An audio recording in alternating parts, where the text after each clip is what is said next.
என்னங்க இந்த படத்தை பார்த்த உடனே உங்களுக்கு என்ன ஞாபகம் வருது? ஏதாச்சும் ஞாபகம் வருதான்னு யோசிச்சு பாருங்களேன். லைட் வந்து இன்சிடெண்ட் ஆகுது. ஒரு வேக்கம் டியூப், குவாட்ஸ் டியூப்குள்ளே எலக்ட்ரான்ஸ் எல்லாம் ரிலீஸ் ஆகுது.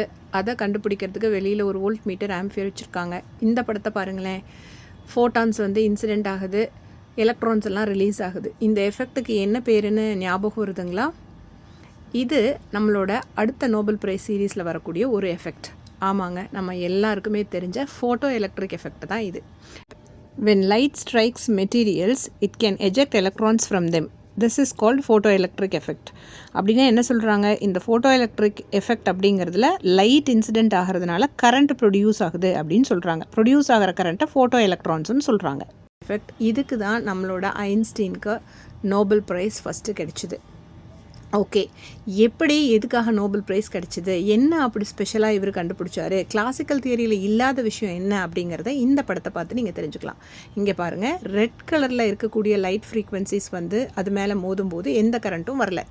வேறே ப்ளூ கலர் லைட்டை நான் ரேடியேட் பண்ணும் பொழுது ஒரு சர்ஃபேஸ் மேலே அவுட்புட்டில் எனக்கு கரண்ட்டை ஐடென்டிஃபை பண்ண முடியுது. அப்படின்னா என்ன சொல்ல வராங்க அப்படின்னா, கிளாசிக்கல் தியரியில் இன்சிடெண்ட் ஆகக்கூடிய ரேடியேஷனோட இன்டென்சிட்டி எவ்வளோ அதிகப்படுத்தினாலுமே வெளியில் வரக்கூடிய எஜெக்டட் எலக்ட்ரான்ஸோட எனர்ஜிக்கு இருந்த காம்பினேஷனை அவங்களால எக்ஸ்பிளைன் பண்ணவே முடியலை. இப்போ இந்த ஃபிகரில் பாருங்களேன், ரெட் கலர் ஃப்ரீக்வன்சி எமிட் ஆகக்கூடிய இடத்துல எல்லாம் எந்த எலக்ட்ரானுமே ஒரு பர்டிகுலர் டைம் பீரியடுக்கு வெளியிலேயே வந்திருக்காது. வேறஸ் அந்த ரெட் கலர் முடிஞ்சு இன்ஃப்ராரெட்லேருந்து ஓரத்துக்கு போய் ஆரஞ்சு கிட்டே இருந்து வெளியில் போகிற ஆரம்பிக்கும் போது தான் ஸ்லோவாக எலக்ட்ரான்ஸ் எமிட் ஆக ஆரம்பிச்சிருக்கு. அதுவே ப்ளூ கலரில் இருக்கக்கூடிய லைட் இன்சிடென்ட் ஆகும்போது அந்த சர்ஃபேஸ்லேருந்து வெளிவரக்கூடிய எலக்ட்ரானோட எனர்ஜி பார்த்திங்கன்னா ரொம்ப அதிகமாக இருக்குது. கம்பேரிட்டிவ்லி பீக்குன்னு சொல்லலாம் இந்த கிராஃபில். ஸோ இதில் தான் beauty of the explanation of Einstein which makes him to receive Nobel prize அப்படிங்கிறது அடங்கியிருக்கு. என்ன சொல்கிறாங்க? இன்சிடெண்ட் ஆகக்கூடிய ஃப்ரீக்குவென்சியை வச்சு தான் எலக்ட்ரான் எமிட் ஆகுது. அப்படின்னா ஃப்ரீக்குவென்சி வேரியாக அப்சார்ப் பண்ணக்கூடிய எனர்ஜி, எலக்ட்ரான்ஸ் அப்சார்ப் பண்ணக்கூடிய எனர்ஜியினுடைய லெவலும் வேரி ஆகுது.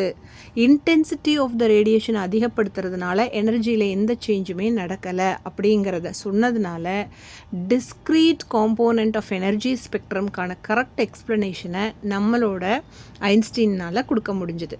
இது கிளாசிக்கல் தியரியில் வந்த டிஸ்கிரிமினேஷன்ஸ் எல்லாத்தையுமே எலிமினேட் பண்ணி ப்ராக்டிக்கல் ரிசல்ட்ஸோட மேட்ச் ஆகி இருந்ததுனால அதுக்கு நமக்கு நோபல் ப்ரைஸ் கிடைச்சிது. ஸோ அப்படின்னா இன்ஷார்ட் என்ன சொல்ல வராங்க அப்படின்னா, எலக்ட்ரோமேக்னெட்டிக் ரேடியேஷனோட எனர்ஜி எல்லாமே குவாண்டம் ஆஃப் பாக்கெட்ஸாக இருந்ததுனால பாக்கெட்டாக எனர்ஜி அப்சார்ப் பண்ண எனர்ஜியை வந்து ஈஸியாக ஒவ்வொரு எலக்ட்ரானுமே தனித்தனியாக வாங்கிக்கிட்டு எஜெக்ட் ஆகிறதுக்கு ஈஸியாக இருந்தது. இந்த பாக்கெட்ஸ் ஆஃப் எனர்ஜியை வாங்கிக்கிறதுனால தான் அந்த ஸ்பெக்ட்ரமில் டிஸ்க்ரீட் காம்போனன்ட்ஸாக நமக்கு வேரியேஷன்ஸ் இருந்திருக்கு அப்படிங்கிறதையும் சக்ஸஸ்ஃபுல்லாக எக்ஸ்பிளைன் பண்ண முடிஞ்சுது.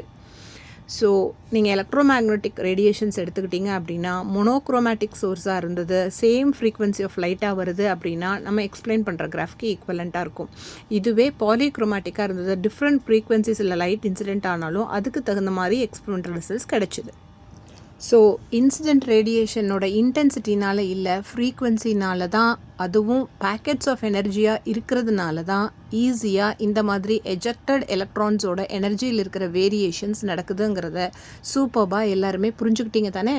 அப்போ நம்ம சேனலை சப்ஸ்கிரைப் பண்ண மறக்காதீங்க.